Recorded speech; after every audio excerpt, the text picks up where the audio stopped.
What is up, all you GBA type people? This is Tom.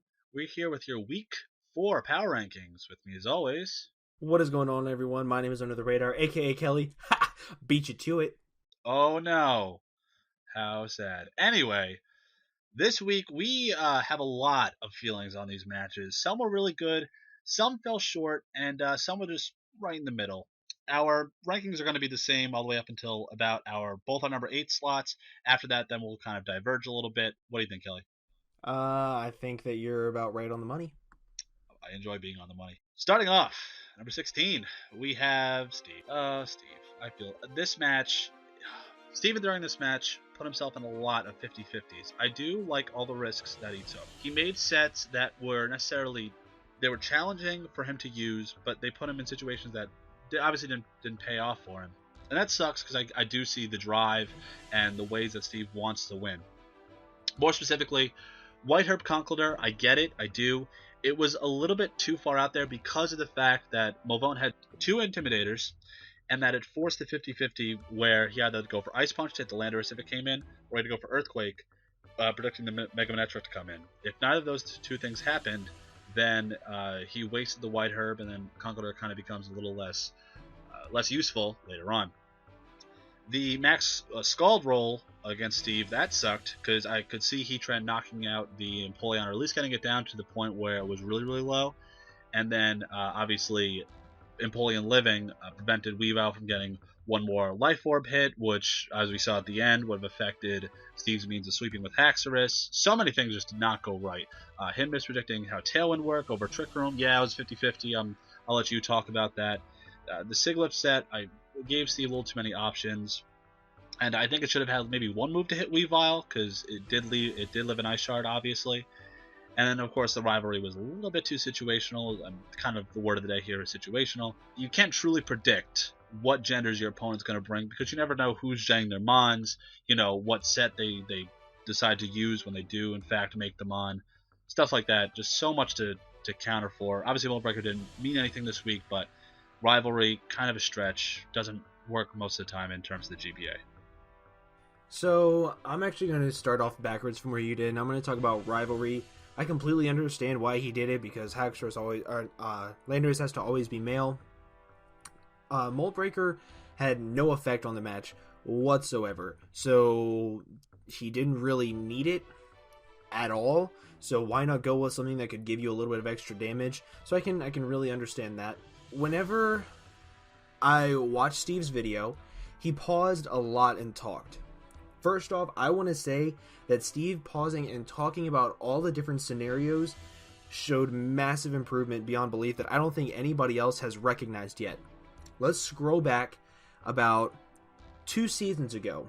I don't remember Steve ever taking the time to talk about calcs he did, talk about his options, talk about predictions that he could have done, what the different options that he could have done, what he felt was the best thing for him to do. So him just taking the time to pause the video, say, hey, this was my thought process. It might have been wrong, but this is the truth about what I was thinking. And I really did, I took a lot of appreciation to that, just because it shows that Steve is growing. I want to actually talk a lot about the Haxorus versus the Weavile and the whole Sigilyph, Tailwind, Trick Room thing. To those of you saying that he pulled a Steve, you are watching the wrong game, and I strongly urge you to reconsider all of your life decisions, because he did not pull a Steve. That entire group of plays, it was all or nothing, no matter what. I don't even think it was a 50-50. Steve had to make a play. He had to make any of them could have worked just as well, depending on what Movone did. They also depended on damage rolls. They also depended on whether Steve got high rolls or low rolls on his end with like the Azelf and the Mega Manectric. Like, there's a lot of things that went on with that. And for people to say that he pulled a Steve is completely wrong. Where I think Steve messed up wasn't at all with the Tailwind or Trick Room. That he could have done either, and it would have worked just as well, because Movone's last Mons all outsped Haxorus without a Dragon Dance.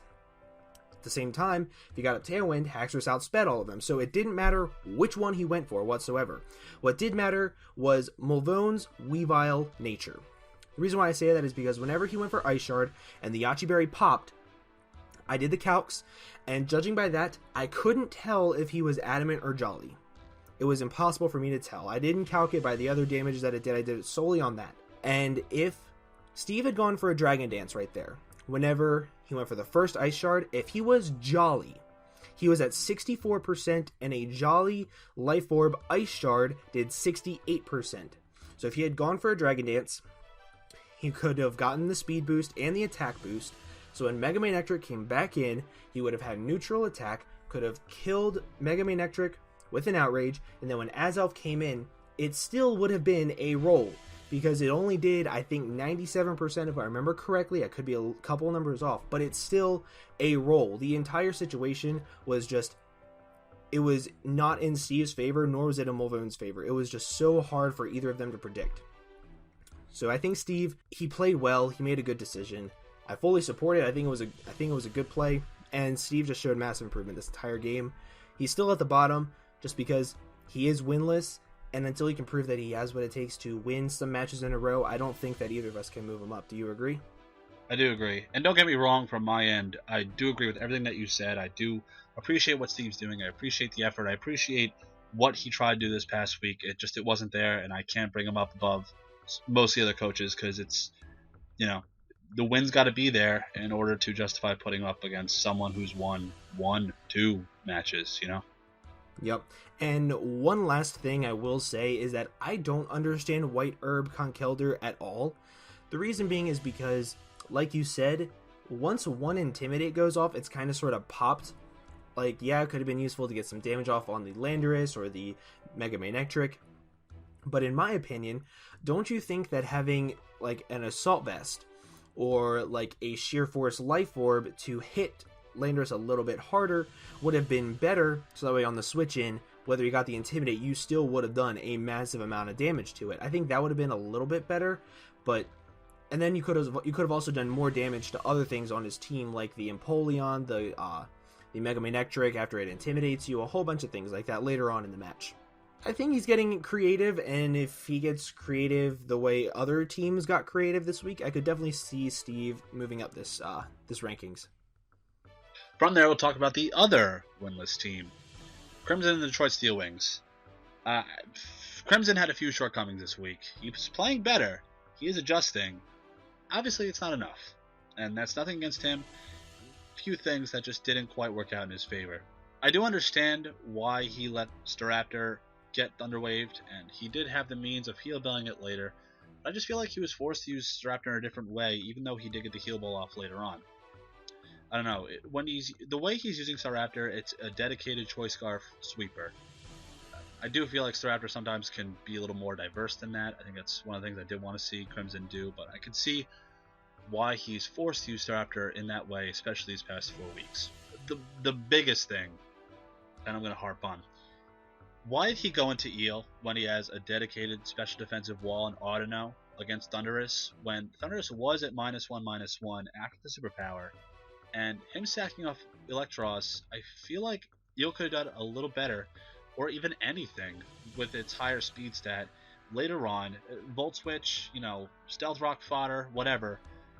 It could have been brought in, given him a switch to keep momentum in his favor, or just something. I don't know. I feel like he got rid of Electros a little bit too soon. Audino is so goddamn weak. Holy shit, right? I fucking hate you. But like, the damage that it doesn't do is just, it's incredible. It does nothing besides just sit there and take hits and like wish. And I think he needs to embrace that annoying part of it, because him trying to make it offensive or give it knockoff, I get that, knock off the item of your opponent. Anything outside of that, just what do you know? I fucking hate you. I know, but I love you. So the other thing that kind of confused me was the fact that his Infernape set was entirely walled by Tufts Jellicent. He had, Mach Punch, Fake Out, Slack Off, and Stone Edge. I understand why he put Stone Edge on there, but the fact that he could have ran either Shadow Claw, Thunder Punch, Grass Knot, just to hit the Jellicent in case it did come down to that. And obviously, hindsight's 2020, we all understand that. It just seemed a little bit too situational. The fact that he had 2 priority moves that obviously were walled or not even at all effective against one of Tufts' premier walls. The things that I did like. I appreciate the fact that he recognized that Machamp had guts, did not want to burn it with Dusclops, very smart, and then of course the fact that he got necessary chip damage off with the Dusclops, which unfortunately did die to the crit knockoff with Machamp, but the passive damage and the safe damage that he knew he could just keep resting off was very, very smart. I do appreciate that, and that's where I think he's getting better. He's understanding how to get little damage off so that later on his big sweepers, Staraptor, stuff like that, can in fact put bigger holes or knock out mons altogether once he gets that small chip damage off. The first thing that I noticed in Crimson's match, aside from all the stuff that you said, it's kind of funny this week. A lot of our notes completely matched up. So a lot of the stuff that I'm going to say, Tom already has down, and a lot of stuff that Tom's going to say I already have down. But the first thing that I noticed is that he wanted to toxic the Celebi right away. Why? I don't understand that. It gets Heal Bell, it has Natural Cure. Not only does it have Heal Bell and Natural Cure, it has Baton Pass and U-Turn to get it out safely and reliably into something else that can take up a hit. Hey man, last week he didn't run Recover when he ran against Geos. Maybe he was going to play on that one. Sure, let's go with that. But aside from that, it's funny, you said basically everything that I had in mind, Tom. I think that Crimson will be getting better if he keeps playing the way he thought with the Machamp and the Dusclops and things of that nature. It's just whenever he starts to get into plays where he has to think about trying to hit something really hard, and he's like, holy crap, I didn't prepare for this, what do I do now? That's where I think Crimson needs to improve a little bit, is on his team building and his preparation. And that'll come in time. I think with a lot of the... I mean, Crimson hasn't been around for that long. You know, he has, what was it, Gen 5 that he started or so? I thought he started in Gen 6. It could have been Gen 5. Well, even so, there is a learning curve when it comes to the GBA. And Exactly. anyone who's been in, on the inside and knows what it's like to even just play in a league, it's such a learning curve. You can go on Showdown, you can make whatever team you want, and you can win. But if you have that mindset in the GBA, in any league, the PPL, NPL, whatever, you will get stomped. Like, you bring standard to the GBA and it's not going to work. So there's an adjustment, and we're seeing the adjustment. That's what matters. Yep. So coming in at number 14, we both have the Cincinnati Loudreds, and I actually don't have a whole lot for Mulvone. I think he played decently. It's just that with his team and his playstyle, there's not really much else you can say aside from the fact that he sacks things off very easily. Like, for example, like whenever he had in his Landorus against the Conkeldurr, a Mach Punch was stupid obvious, and Conkeldurr still could have done a lot of damage, of course, if he didn't get up Stealth Rocks to kill. But like, Landorus could have done a massive amount of work to Steve's team, but instead he was like, I don't need it anymore, I'll just sack it off right here, I don't really need it. He's in against the Heatran, and it didn't look like he was going to win that match. It wasn't until Steve, I think, went for Stealth Rocks that it kind of sort of changed the momentum of that matchup. But instead of being like, okay, clearly I'm not getting anywhere with this matchup, he's going to burn me eventually, let me switch out of here, he said, I'll just stay in and go ahead and get some more chip damage off. Luckily for him, it kind of sort of paid off in the end. But aside from that, I don't think he preserves things the way he should. He works best with things like Mega Manectric. Drops it in, Volt switches out. Weavile drops it in, kills something.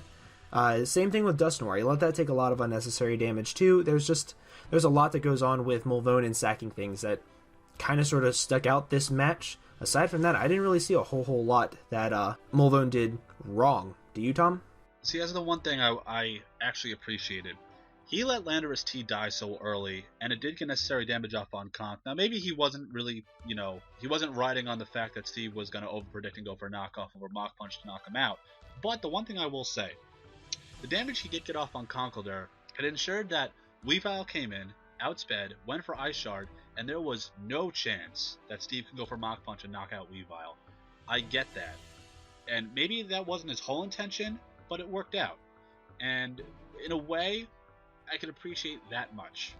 Also, the fact that Mega Manectric against Steve's team just put super much damage against everything. Even if it was a resisted hit, it still damaged that to the point was either unrecoverable or put Steve back a step or two. Because it just Megametric is so strong. It's such a good utility mon, and even though it does run, roughly the same 4 moves, it's still really good at what it does, and especially on the GBA because it does give you momentum. It can take a hit from a physical attacker with the Intimidate, and then get off big damage and basically do whatever you need it to do. And that's important, especially for Mavone's team, because he does need some sort of regularity, some sort of reliable mon on his team, because we haven't seen it so far, but he has and can play better. Just kind of waiting on the clock here, going, when is that going to happen? It was a good play, him baiting in the Conkeldurr and not going for Pain Split the second time, going for Earthquake. I got a chuckle out of that. That really made me laugh, actually. It was a good solid win from Mavone, but there's no impression factor. There's no wow moments. There's no times where I'm going to say, okay, you're moving up because of that. He's jumping over Crimson this week because he beat Steve, and because he has a game under his belt that he won. That's it. Especially since we know that he can play really well just from last season. He was in the goddamn playoffs last season. Where did that go? From there, we'll move on to number 13. The Arizona Deoxys. Now, Gubs, I did like Gubs' lead. Disguising Zoroark as Lucario. Miguel sniffed that out from 10 miles away, but it was good. I could see how Zoroark acting like Lucario would be a little facetious to some other coaches, because they run roughly the same movesets, except Sucker Punch. So Gubs letting Tentacle die a little bit too early was a bit costly, because rocks did in fact stay up. But one thing I will say is that it was another great example of how effectively Liquid Ooze has been for Gubs on Tentacle. Like I said last week, a very underrated ability and something I like to see. Finally, there's not much to say. There's more to say about Miguel's play than there was about Gubs' play. I think just Miguel was in form. Gubs played well, but just not enough. We're starting to see what Gubs was seasons 1 through 3, I think. I'm not quite convinced yet, but he's getting the rust off. The effort's there. The attempt is there. It's not translating the same way that we expected at the beginning of the season. And it's frustrating. I'm sure it's frustrating for him and for everyone that, really is cheering for him. And I'm hoping and I want to see it. I know I'm going to, just when.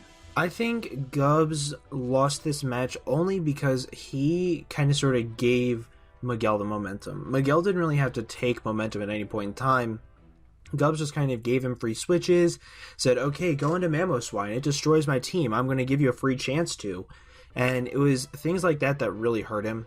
I don't think Gubs went into this match with as much confidence as he should have, because he had the team matchup, in my opinion. He had what he needed to beat Miguel. He just gave Miguel way too much momentum, like you said, with letting Tentacruel die too soon. It took way too much damage. I also think that the Curse Cradilly was genius. I think that's one thing that everybody else is kind of sort of not recognizing, and the fact that Curse Cradilly, if Miguel didn't handle it properly the first time, or if he had set up on a different mon, he could have come back and win that entire game. I think Gubs needs to get back into the habit of thinking more long-term, more win conditions, and less, what can I do for these next 4 turns? So, for our number 12, we have the Sacramento Sea-Kings. I had a lot of faith in Hayden at the beginning of the season. He was my top 3 picks. It seems like he's lost complete interest. It seems like he's lost his drive to win. He didn't remember that Diggersby got gunk shot, when it's don't you look at this stuff? I realize that a lot of people try not to calc or look up things mid-battle. I do it. For every single turn, I run a calc. Every single turn, I say, what can he hit me with that will hurt me? So it's I don't understand where he was going with this. At the same time, whenever he had Sableye against Mega Sableye versus Mega Slowbro, and Nips went for Scald, my question is, again with the calking mid-battle, shouldn't you have known that it was offensive, at least a little bit? Because he was modest with, I believe it was 136 in special attack. That does significantly more damage than if he was defensive, especially defensive, or what have you. He's also relying way too much on Mega Sableye. Mega Sableye is fat AF. We all know this. It's also a very good wall. It can cripple things. It can use the poor man's counter in Metal Burst. There's so much that this thing can do, but you can't rely on it as much as you want to rely on like a Slowbro or a Clefable or a Tangrowth or another really bulky mon like that, because they have Regenerator. They can have a little bit more power behind them. They can take hits a little bit better because they don't have a 50 base HP stat. He also seemed to kind of sort of lack mid-battle the worst case scenario aspect. I believe when he was going against the Diggersby, he said Life Orb. Like, why would you calc Life Orb? Adamant Choice Band is worst case scenario. If you can live that, you're good to go. But because he calced Life Orb, he said it was a roll, didn't think about Band, it screwed him. It screwed him over completely. He's also getting extremely standard in his team building, which is kind of getting a little upsetting to me because I love his team. It's my dream team. It's fat. There's so much that he can do with it. When he ran offensive, or not really offensive, but like Life Orb Clefable to take out the Landorus, that was innovative. That was smart. That was new. I like that shit. I don't know where Hayden went, but I want the Hayden that we had week 1 back, because Hayden has not been playing himself, and I have full faith that Hayden can come back and win. It's just, I'm really starting to doubt it, and I really want Hayden to come back. Can't help but agree with you on a lot of those points. I do think that, like you said, he did throw Mega Sableye away. He prioritized damage, which Mega Sableye is not the most offensive mon. Like you said, it's bulky. Over recovery. If he had went for recover, even though it was burned with the Scald, he would have lived and he wouldn't be able to use it later. He needed Mega Sableye because it had knockoff. It entirely walled the Nips' Chansey, and throwing it away like that allowed Nips to just have Chansey just to exist and be the fat, annoying piece of shit that it is. Speaking of Chansey, why in the ever-loving fuck would you run 2 mons with Calm Mind against a full health Chansey? 2 times in that match, he went for Calm Mind with either Clefable or either with Slowbro. Yep. I don't get it. I do not get it. That stuff like that to me, and I don't mean to sound critical, it's just, it doesn't make sense. You have honestly the best special defensive wall in terms of stats, not in terms of practicality. Stat-wise, you cannot run Calm Mind unless it's a Manaphy, which we saw, but that's different. Even then, a +6 offensive Scald barely 2-hit KO'd with that exactly. Manaphy. So how do you think a +1 special attack from 2 Wallmons is going to do? I didn't get it. I frankly, Clefable gets knockoff, for God's sakes. I use Clefable. I don't understand why he wouldn't go for that. Like you said, getting a little bit too standard. But I will add on to that with this. Hayden's not thinking all the way through. He's not playing, and he's not planning in the full progression of possibilities. He does better when he's post-commentating rather than live commentating. That's not me being a post-commentating elitist here. I'm saying that because when you listen to his post-coms, he was able to fully describe what his thought process was and what his sets were. When you listen to him live comming, there was more than once where he said, fuck it, I'm just going to go for this. You can't do that. There's never a time where that's okay, unless you know you have the game locked up. There was no point in that match where Hayden had that game even remotely in his favor. More times than not, Nips was just biding his time to bring in something like Diggersby or Gator in order to sweep, because he had a plan. Hayden didn't. So my thing for him, I did like the fact that he had Poison Jab on Hitmonlee. That was smart, because after the Unburden boost, he could knock out Cotton Fang in one hit. But the thing that I have to be a little more critical on is, why not have Superpower on Darmanitan? Yeah, he could switch out afterward, but the Scarfed Superpower would have knocked out Chansey, at least I hope it would have, at that point, over the Flare Blitz, which, oh my god, he just took 2/3 of his HP away. I didn't get that. Overall, my one thing for, if Hayden listens to this or whatever, if we're just talking to no one here, for someone who isn't familiar with the GBA as a whole, he should really consider post-comming rather than live comming. When he does, he recognizes his mistakes. He goes over his full progression. He doesn't have to worry about calcing mid-battle. He doesn't have to worry about being entertaining. There's no rush. I think if he takes his time, slows down, and just worries on his play rather than being an entertainer, he'll get better and he'll get back into form. That's just what I think. Now, at the same time, I think we both have a lot of confidence that Hayden can do better because we saw him do better, and we both want to see that. But I think that's where we're going to end talking about Hayden, and you want to go ahead and move up to the number 11? So at number 11, we have his opponent, Long Island Red Rockies and Nips. Huge props to Nips. Like we just said, great plan going in, had plays in mind, had options, had an idea of how to win. All things that we have been seeing these past few weeks, and that's really helping him just progress as a better coach. Props to Nips for bringing Whimsicott. Like I had said in the Pick'em Crew video, I felt like Whimsicott did a great job at handling all of Hayden's walls. I even said it in the power rankings last week.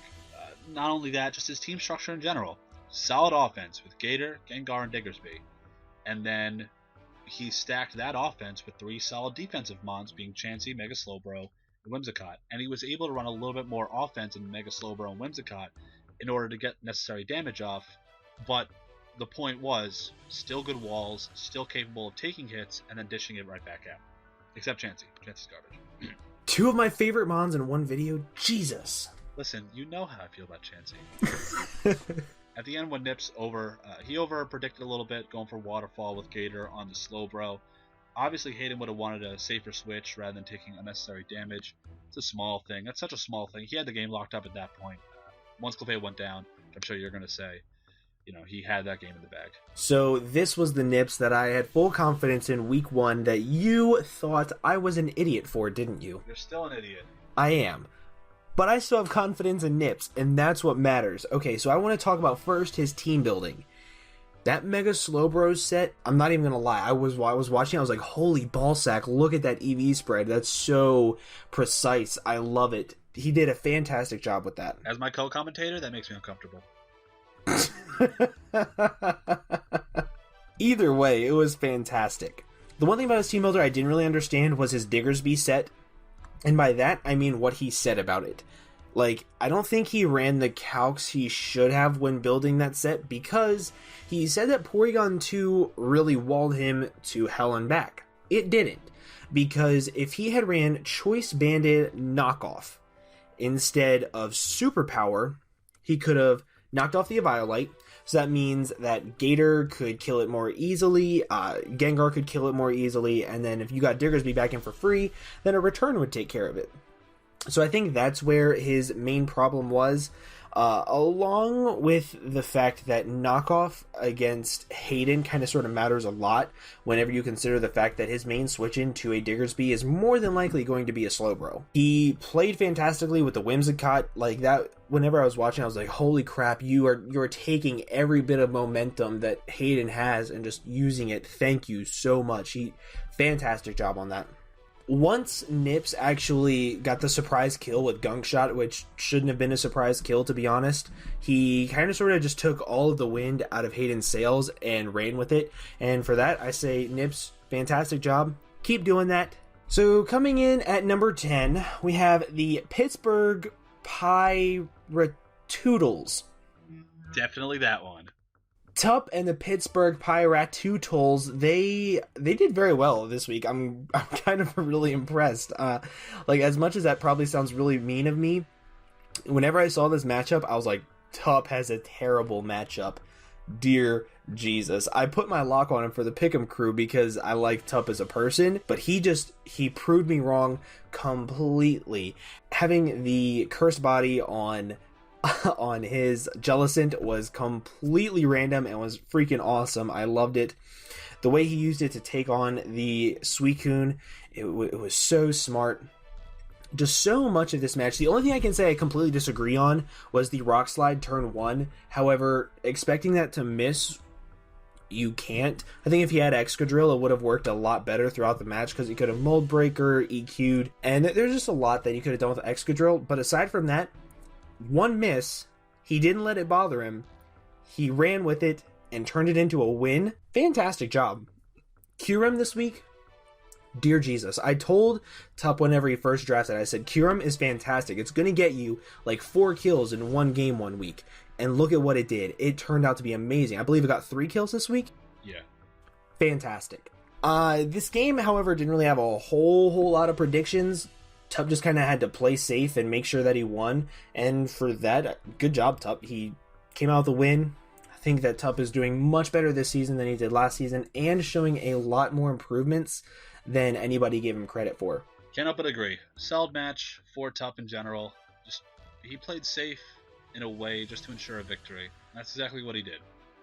Like you said, Tarlin Rockslide sucked. Obviously, it didn't matter as much as it could have, but it's also unnecessary to, predict, oh, I'm going to miss for Tier 1. Just an unfortunate part of just rock moves in general, especially the 2 good ones being Rockslide and Stone Edge. Talk more about that later. Really do love Specs Curum this week. Like you said, it puts so much offensive pressure and unswitchable damage against Crimson's team. Any team, really. Well, true, yeah. And at the point at which he brought it in, it was just pretty much a hammer, and Crimson's team was the nail. What a terrible comparison. Anyway, at the end, the way that he used Curse Body and the way that he used Jealous in general was fantastic.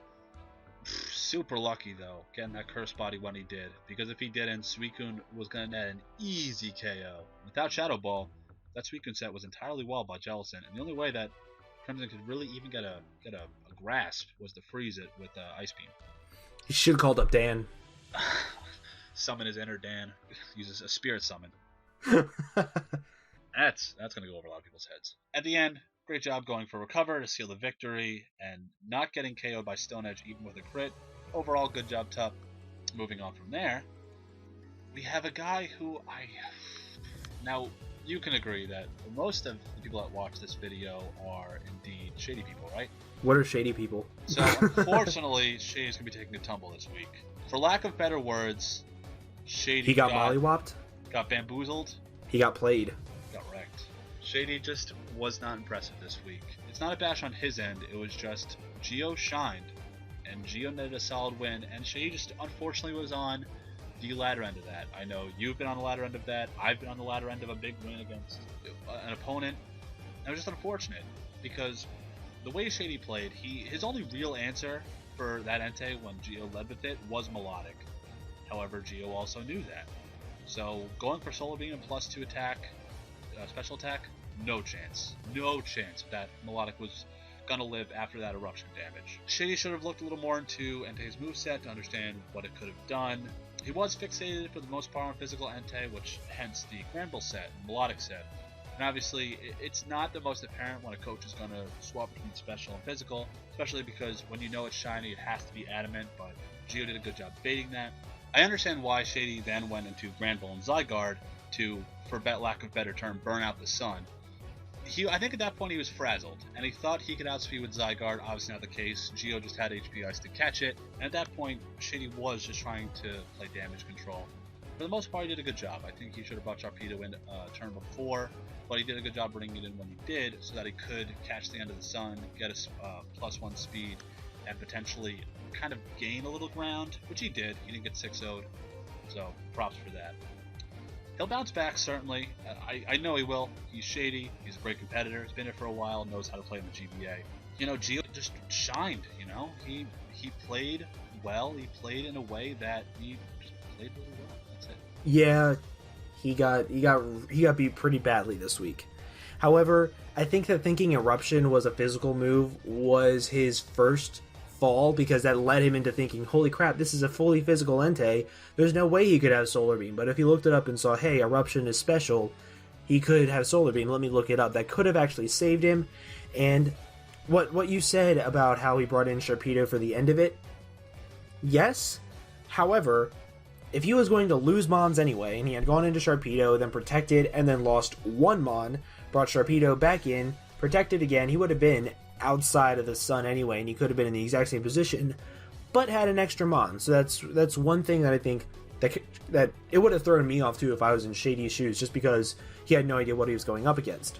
The only real thing that I want to point out, I have a problem facing Manaphy. Tom has a problem facing Aggron. Shady has a problem facing Sun teams.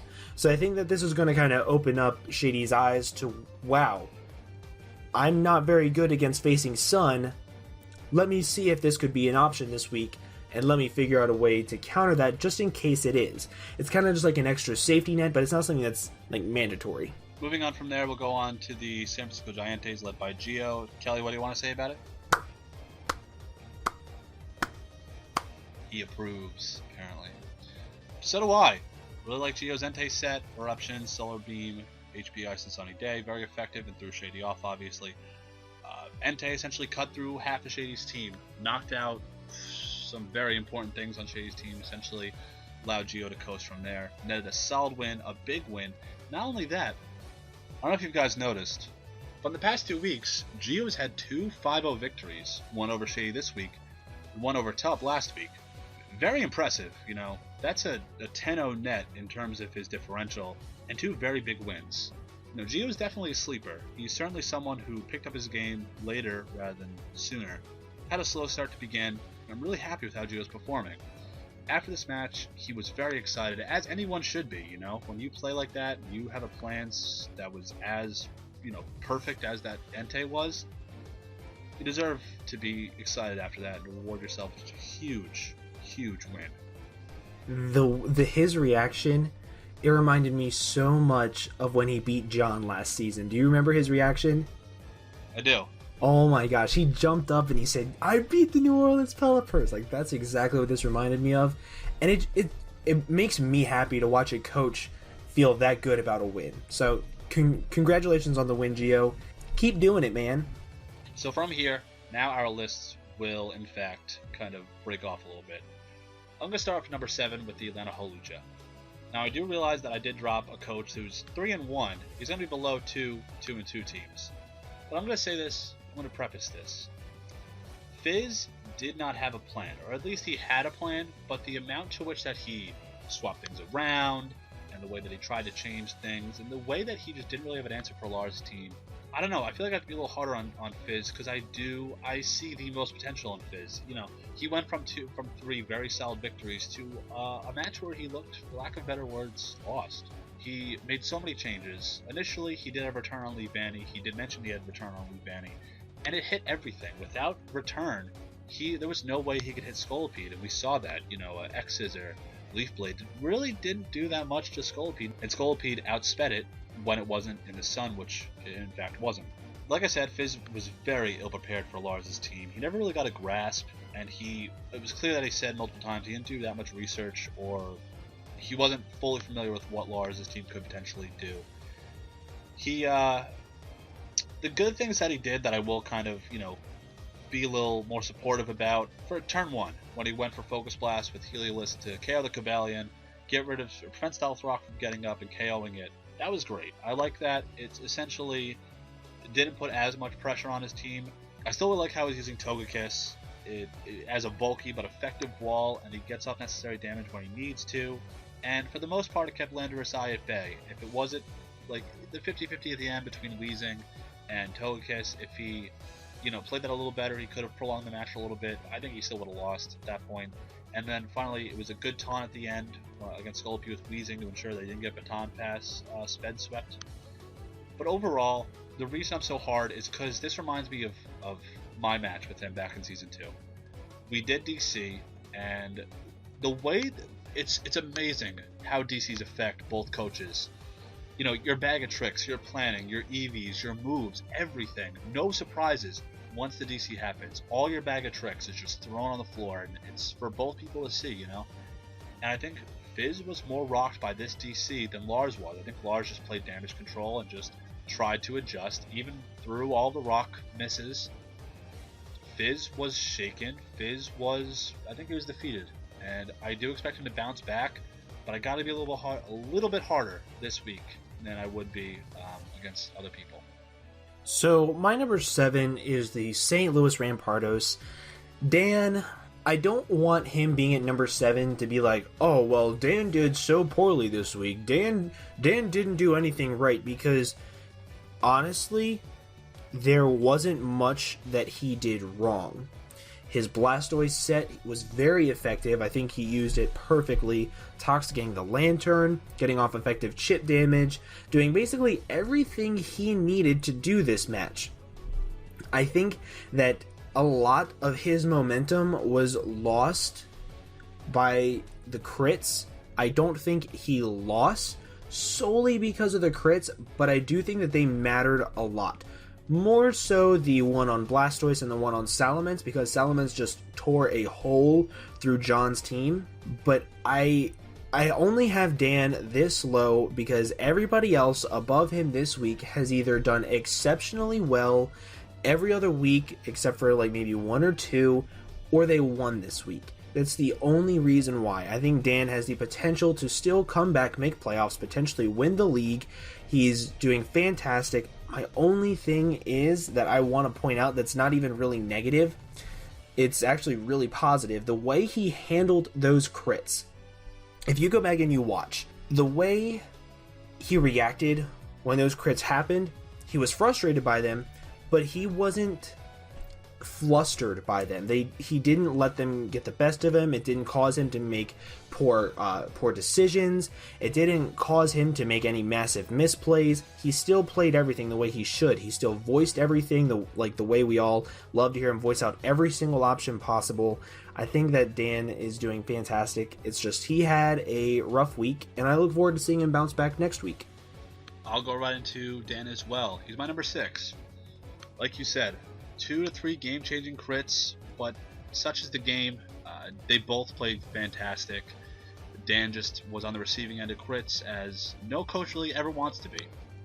Like you said, as always, did a fantastic job in audibly going over what the pluses and minuses were for all of his plays. The risky moves, the safe moves, everything he talked about, he went over the gains and the losses of doing such in order to ensure success. Dan does the best job doing that in the league, always ensuring that he makes the right plays, and if it is risky, why is it risky? He always goes, as from an entertainment factor and from an analyst perspective, it always gives the people watching the most insight into his thinking process that I feel some coaches don't do as good of a job or at all for the most part. Dan went back to his UCL successes, going for AV Jolteon, very effective. It adds bulk to a mon that's primarily offensive that, without putting the AV on it, it's just like a Life Orb sweeper, but of course Life Orb chip you out. If it's choiced, that could also be kind of hampering sometimes to momentum. Dan was doing a good job playing it safe for the most part. The first thing was the crit EQ versus Blastoise. Obviously, it put it into a range where it was KOable. But mostly, and this is the reason I'm going to put him over Fizz, even though he's 2-2, the crit knockoff for Salamence did matter. We all can tell that it mattered. However, shouldn't have put his offensive sweeper like that in risk of such big damage. Now, obviously, without the crit at -1, knockoff wouldn't have done that much. Dan recognized that. But also bringing in Salamence in the first place wasn't the smartest idea. There's no way that Dan's going to slip past here. There's no way that this match is going to rattle him to the point where he loses consecutive matches. That's not in him. That's not him as a competitor. He always plans and plays well.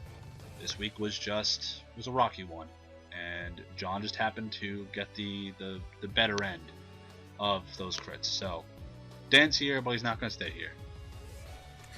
And I'll go right in and talk about my number 6, and that is the New Orleans Pelipers. That's his opponent, the guy who got the crits.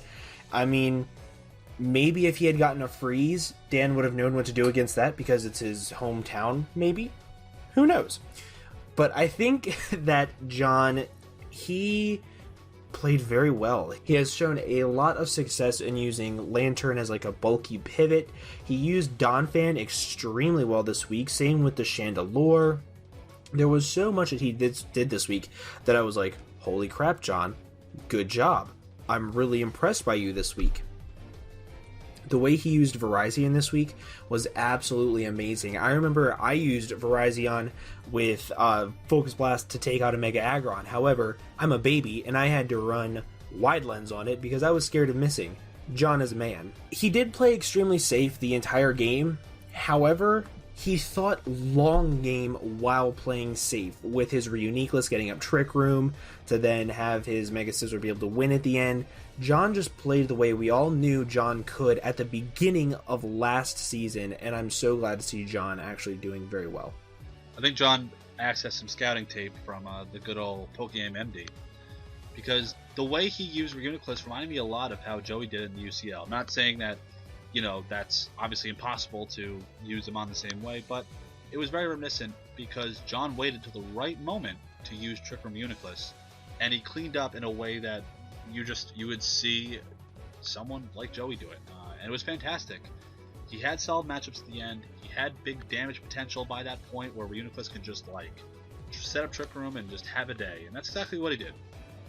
Overall, John did also a fantastic job of getting info on all of Dan's sets, whether directly via that actual move or indirectly based on the matchups or the way that Dan brought something in, or just, educated inferences based on his planning that he did prior.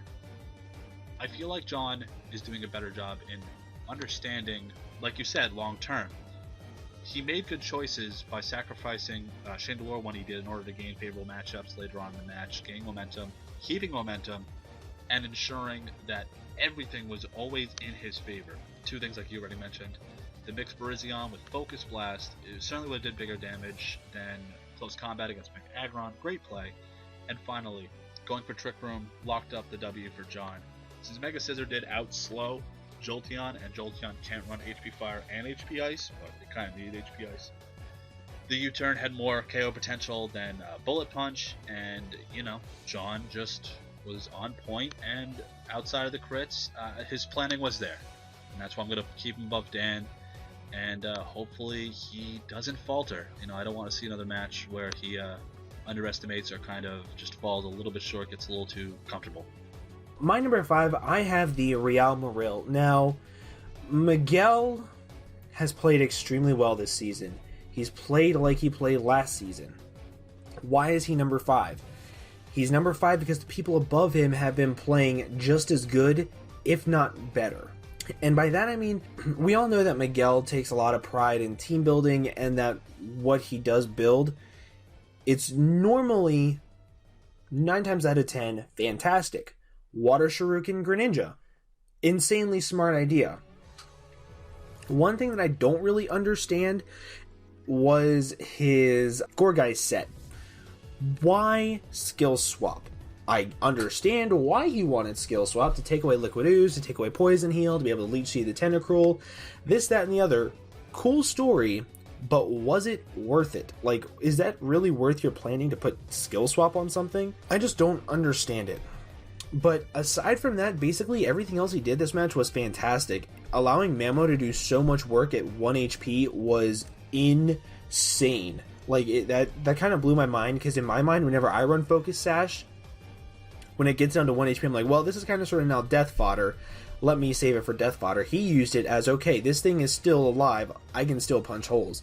And I think that was fantastic in Miguel's thinking. So, the one thing that I mentioned in the beginning of the post-draft power rankings was that I don't know how Greninja will do. Last week he said he couldn't bring Greninja because the power output wasn't what he needed, and this week its frail side really showed whenever it took the Dark Pulse from Zoroark that was disguised as Lucario, and it did 50%. That's resisted, and it still takes 50% health. That's what I meant by saying I don't know how Greninja's going to be. Hopefully Miguel can use it better than what I think it'll be, but overall, Miguel played well. I want to move him back up to the top so badly, but until he keeps on this persistent stride of doing fantastic and wait for the others to fault a little bit, I can't. After Miguel, I'm just going to go ahead and talk about Fizz, because Tom already talked about Fizz. The Atlanta Hawlucha this week, I am extremely upset by. I am hurt, I am heartbroken, I am a bunch of things, but most of all, I am disappointed. We all have a lot of faith in Fizz that he can do fantastic things in the format. He's shown that he can do fantastic things in the format. But coming to a game to where he can actually say that he didn't have a plan, I was kind of like, no! I don't understand, why he didn't have a plan. I get that Lars' team is extremely hard to prep for, I do. However, you should never go into a match saying, well, I don't have a plan, I don't know what to do. He had a plan to begin with. It's like, whenever you're team building, if you have a plan and you're changing it so much, the best thing to do, get it genned. That stops you from changing it up anymore, and you're forced into playing this way. And I think that's what Fizz should have done early on, because ultimately I think his lack of prep or his poor prep just completely cost it in the game. Going into my number 4, I have the Boston Red Sox. Now another team that's 3-1. Nick was underwhelming for me this week. There was just, obviously, no one's really seen his match yet. By the time that we're doing this video, he still hasn't uploaded. He does have internet issues, so I understand. But from what we could, derive out of George's side, I like how Nick did hazard stack versus George. It put a lot of pressure on his switch-ins, and it forced, in a way, for George to not be as switch happy. The things I didn't like were obviously the bizarre Mega Audino set, Healing Wish, Fire Blast. What do you think, Kelly? I think that Mega Audino set was honestly probably the worst one that I've seen him use this season. For a couple different reasons. You run Healing Wish when you have a prime sweeper that can sweep through the opponent's team. Nick did not have that. Like, there's nothing on his team that could have done that. So why run Healing Wish? To heal up another wall that could heal itself, maybe? Well, I mean, like Mana Fee if it got low, but at that point, it didn't really get low. Yeah. The pendulum of momentum, as one might call it, the Icicle Crash was what put Nick basically on the latter end of George's sweep, or George's just power that he just pushed through the rest of Nick's team. Missing that Icicle Crash really sucked for Nick. It cost him the Sneasel, and I think at that point that's when Nick... Now, I'm going to preface this. I think Nick kind of lost his confidence at that point, and I think that's when he kind of succeeded defeat. At the end of George's match, he did say that they disconnected. And at the end, Nick succeeded defeat because, hypothetically, George could have volt switched and U-turned and kept getting chip damage to the point where Rotom could have just went for Shadow Ball and knocked out both Cresselia and Skarmory. One thing about that, I don't want to do this, but I don't want to question Nick's drive and confidence. I don't know if you're going to agree with me on this, Kelly, but I just don't want Nick to go in and, because of a loss or because of a bad matchup, just assume he's going to lose.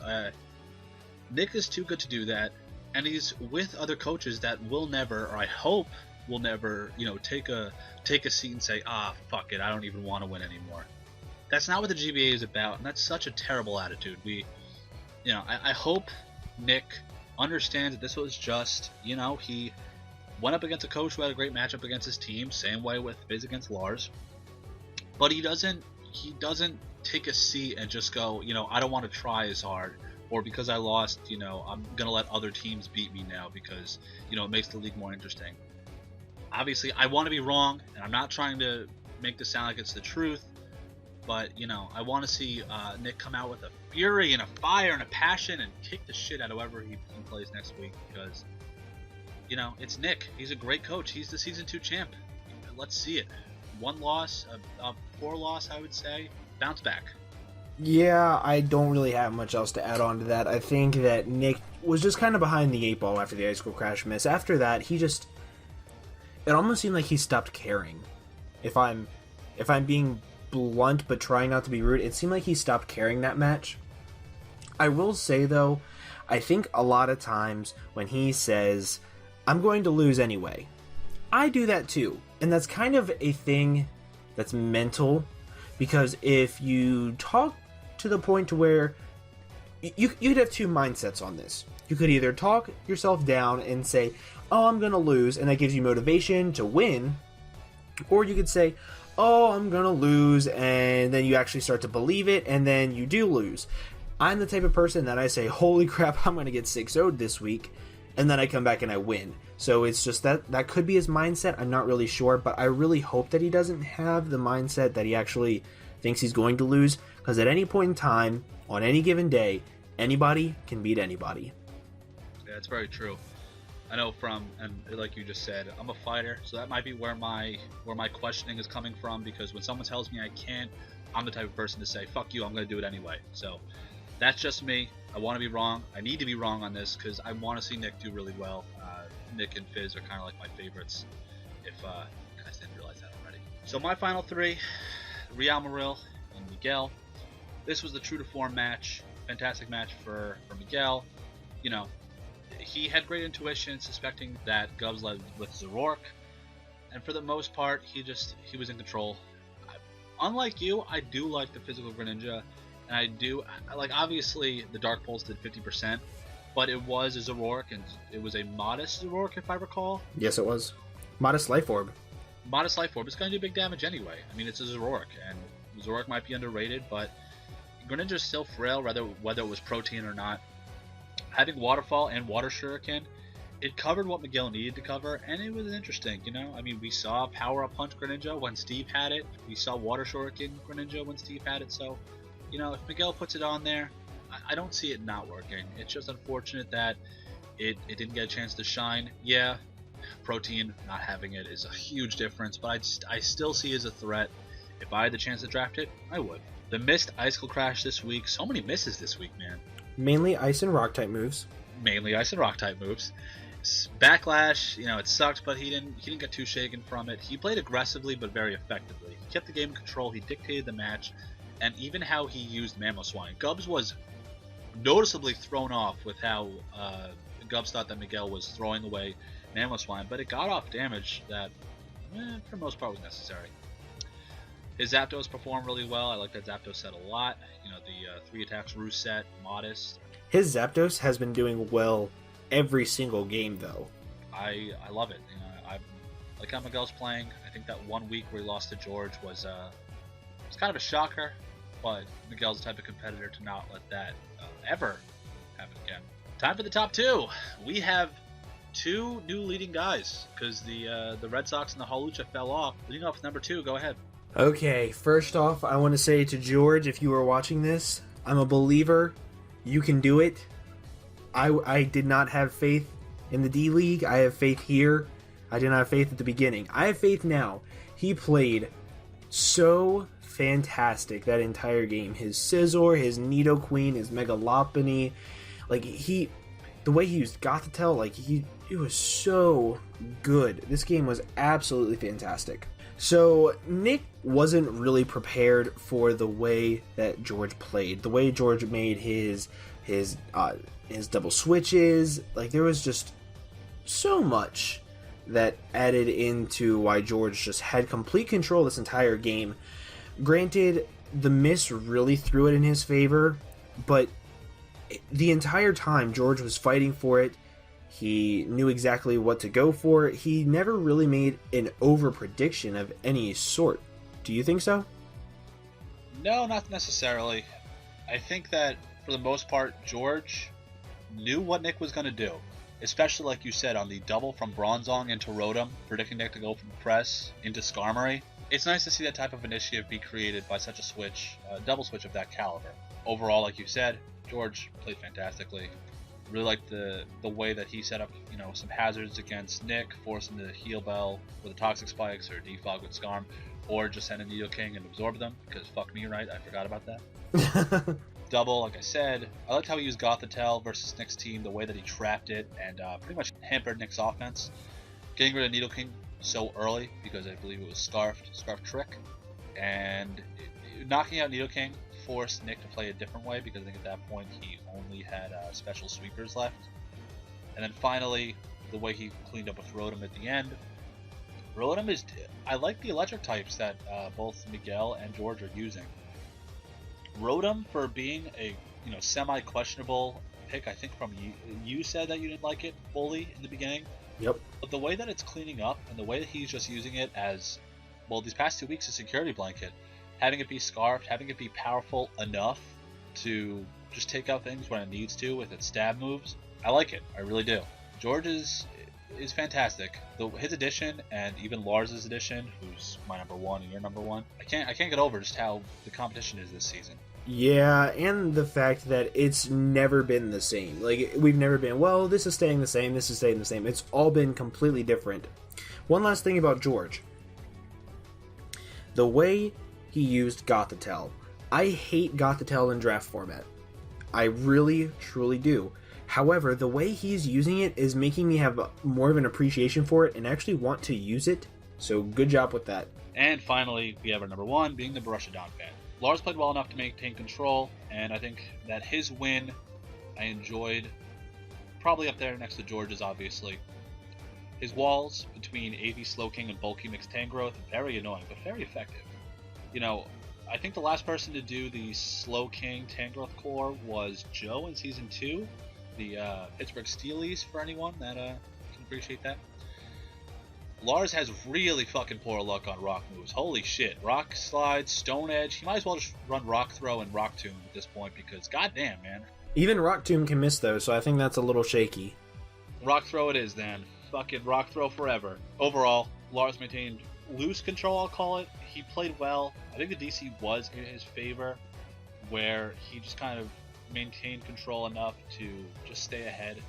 And Fizz was frazzled, a little fizzled out. Lars, I had a lot of faith in from the start. He's a fantastic battler, a fantastic dude in general, and honestly, the way he reacted to the DC, I think, showed a lot more control and patience than Fizz had over it. Granted, yeah, it kind of put it in his favor, but he forced it into his favor, if that makes sense. Like, he didn't allow his opponent to take the DC and be like, hey, I know this is coming now, bring it on.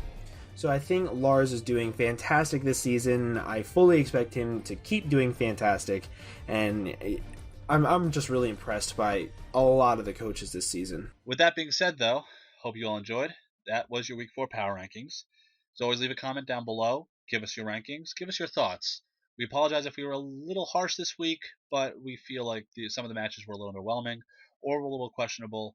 As always, we call as we see it, and for better or for worse, we hope you guys at least understand where we're coming from. As always, we'll see you here, same time, every Thursday. Look out for your Week 5 Power Rankings. Take care, everyone. Boy!